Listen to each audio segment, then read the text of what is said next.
The offices of Bermuda-based law firm Appleby are pictured on November 8, 2017 in Douglas, Isle of Man.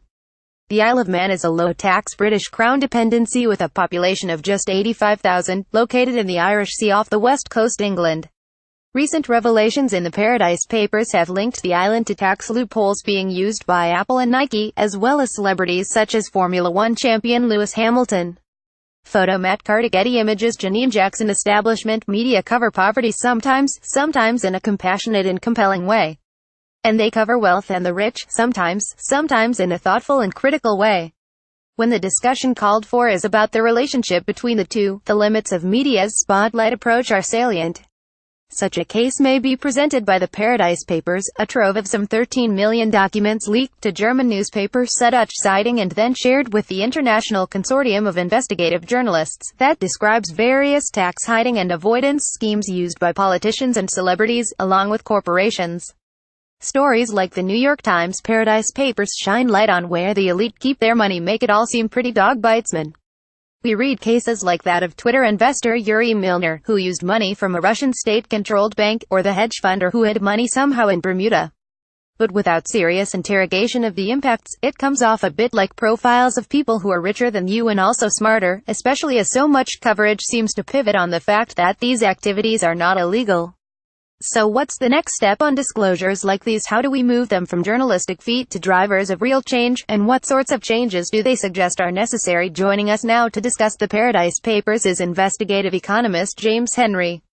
He's a senior advisor at the Tax Justice Network, senior fellow at Columbia University Center for Sustainable Investment, and a contributor to the 2016 book Global Tax Fairness. Welcome back to Counterspin, James Henry. James Henry, good to be with you. We can't cover them all, naturally, but what are some of the sorts of mechanisms or maneuvers that are revealed in these documents, that mainly come from this place Appleby, a Bermuda law firm that specializes in offshore funding? The big picture takeaway from this is that we have, really, a global haven industry that consists of a whole lot of enablers, like Appleby, and other law firms mentioned in this include U.S. law firms like Baker McKenzie, the big accounting firm KPMG. We've seen this pattern over and over again. But basically one story here is that this industry has now expanded to the point where at least $30 trillion of private offshore wealth, maybe $3 trillion of corporate wealth, is offshore, beyond the reach of tax authorities. So that's about 12% of total world financial wealth. And if you went back 30 years, when I started writing about this in the 80s, they were talking about 15 havens. Now there's more than 90 offshore. The Paradise Papers are the latest installment. A lot of the journalists writing on this are under the age of 35, and are writing about it for the first time, but I'm just impressed with how long we've known about it, and how little we have done effectively to clean it up. And when you start to talk about the amounts involved, it moves us directly onto the impact. One can imagine, of course, what could be the impact of that amount of money if it was actually taxed and actually could contribute to the public coffers in the way it was intended. We have a big problem, not so much with tax dodging, but with kleptocracy. It's a problem of public officials helping themselves to the public wealth and moving it offshore to these havens, financial secrecy jurisdictions, where they can hide it beyond the reach of the home country. I worked on a project involving Angola, where the son of the dictator was basically using the sovereign wealth funds as a kind of ATM, $5 billion moving offshore to havens like Mauritius, which is an African tax haven, with the help of U.S. banks and KPMG and Swiss tax advisors. So you have to imagine the global haven industry is not just about tax havens. There's a kind of a Star Wars bar scene of clients here. You have the kleptocrats, you have the giant multinationals like Apple, Nike. Both of them were mentioned in the Paradise Papers as moving assets offshore, beyond the reach of tax authorities, paying themselves royalties tax-free. Then you have mobsters, and then you have the royals. We saw the Queen and Prince Charles mentioned in these papers. Bono, the rock star, who likes to worry about development issues. In this case, it turns out he's been pretty aggressive in use of tax havens to shelter his own income. So there's all kinds of people who have their snouts in the trough here, and the basic thing they're sharing is this access to financial secrecy, which, without these leaks we wouldn't know all this stuff. I think that's the problem that the world really fails to address, because this industry is probably one of the most influential on the planet in terms of lobbying, political contributions. So it's not so much that we lack the technical ideas to clean up the industry, but we have lacked the political will. One thing that comes out of this that I think is really important is it sort of lays the foundations for a different system of taxation to get at this stuff. And I have proposed, Jeffrey Sachs has proposed, a global wealth tax, which really goes at the top class in the world, a 1 to 2% per year tax on wealth, especially anonymous wealth. Most of this stuff we don't know where it is. If you just withheld against it, you don't really have to know who owns it. Right. But we're facing a situation where in order to, say, realize the development goals that we've established for the world's poorest economies, by the year 2030, we need about $80 billion a year. And this kind of revelation just justified the imposition of a cross-country wealth tax on billionaires and high-net-worth individuals with assets more than $30 million, and you could easily raise the money that we need. And let me just say, that is leapfrogging the response that you're talking about. It leapfrogs this whole question of legality, which it seems like a lot of reporters are getting almost hung up on. First of all, secrecy begs the question of legality. If you don't know what's going on, you can't even talk about what's following the law. And then you have made the point that places are invested in this business model, and so the sanctions may not exist. But that's also part of the problem. The legality defense of this activity is really the standard defense you hear from the havens every time this comes up, and it's such a red herring. The point is, first of all, in a lot of countries, like let's say Angola, these activities aren't illegal because they control the show.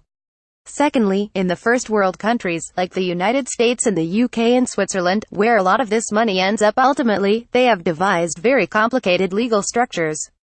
And so the question of what is legal is really a whole process, involving lots of interpretations and laws.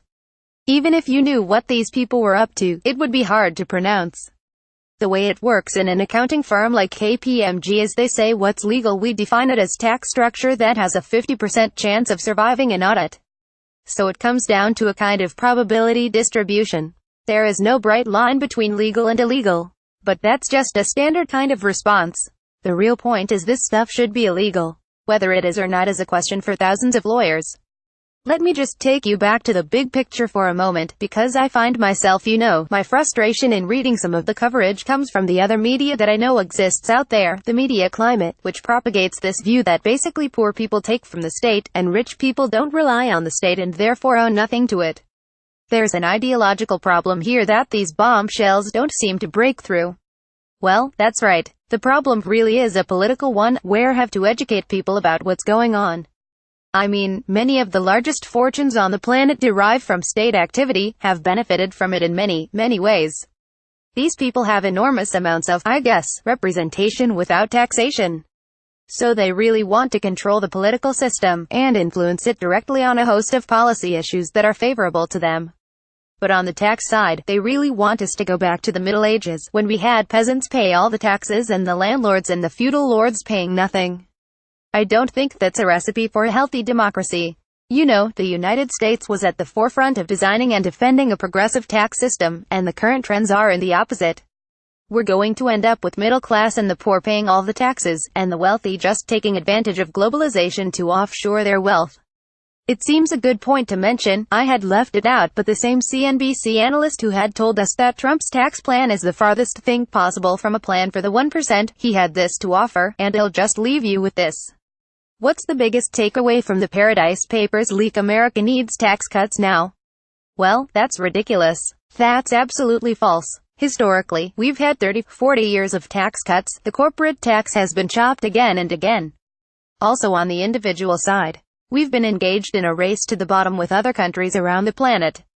No major U.S. multinational pays anything like a 35% corporate tax rate.